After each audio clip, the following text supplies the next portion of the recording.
Ndabasuhuje abakomeje gutega amatwi umuyoboro wacu ibigezweho updates, nongeye kubaha ikaze. Ikigo cy'igihugu cy'ibimenyetso bishingiye ku bumenyi n'ubuhanga bikoreshwa mu butabera, Rwanda Forensic Institute RFI, iherutse kongera kwibutsa abanyarwanda n'abaturarwanda bose ibiciro byo gupimisha ADN cyangwa se DNA, izwi nk'uturemangingo ndangasano ikoreshwa mu kumenya isano iri hagati y'abantu cyangwa mu iperereza ry'ubutabera. ADN cyangwa se DNA ni uturemangingo ndangasano twihariwe na buri muntu, akaba ari natwo tumuranga. Muri laboratwari y'ibimenyetso byifashishwa mu butabera, ADN cyangwa se DNA ikoreshwa mu kumenya uwakoze icyaha cyangwa amasano ari hagati y'abantu. ADN ipimishwa mu buryo bubiri, ubwa mbere n'ubutabera cyangwa umuntu ku bushake bwe.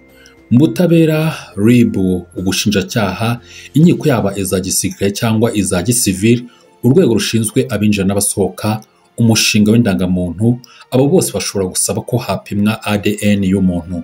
Mu bijyanye n'ubutabera kandi, laboratwari ikenera icyemezo cy'usaba guhabwa iyo serivisi cyatanzwe n'urwego runaka rubisaba. ADN cyangwa DNA igaragaza isano riri hagati y'abantu ku kigero cya 99.99%.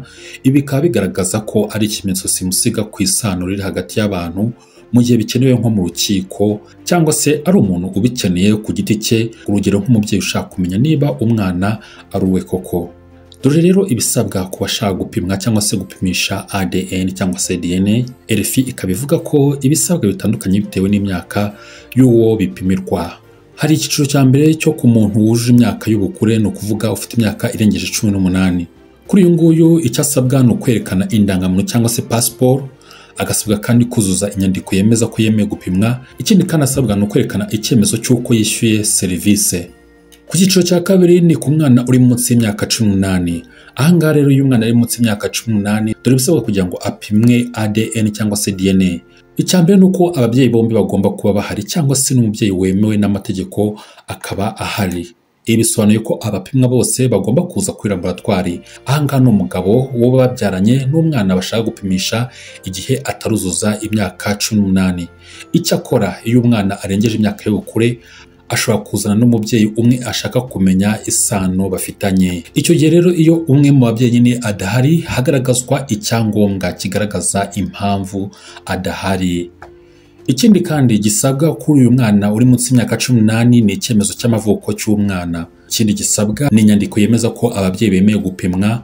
Naho icya nyuma ku mwana uri munsi y'imyaka 18 asabwa kugira ngo apimwe DNA cyangwa se ADN ni ikimenyetso cy'uko serivisi yishyuwe. Iki kigo cy'igihugu cy'ibimenyetso bishingiye ku bumenyi n'ubuhanga bikoreshwa mu butabera RFI kikaba kibutsa abanyarwanda ko umubyeyi umwe atemerewe wenyine gusaba gupimisha ADN y'umwana uri munsi y'imyaka 18 keretse habayeho uruhushya cyangwa icyemezo cy'amategeko kimwemerera. Serivisi yo gupimisha ADN cyangwa se DNA ihabwa abanyarwanda n'abanyamahanga ku giciro gitandukana bitewe n'ubwihutirwe bw'isuzuma.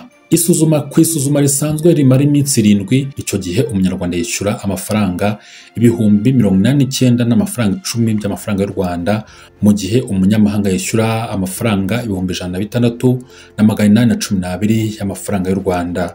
Iyo ari isuzuma ryihuse, ni ukuvuga isuzuma riraza kumara amasaha 24, icyo gihe umunyarwanda yishyura 142,645 by'amafaranga y'u Rwanda, mu gihe umunyamahanga yishyura 171,180 by'amafaranga y'u Rwanda.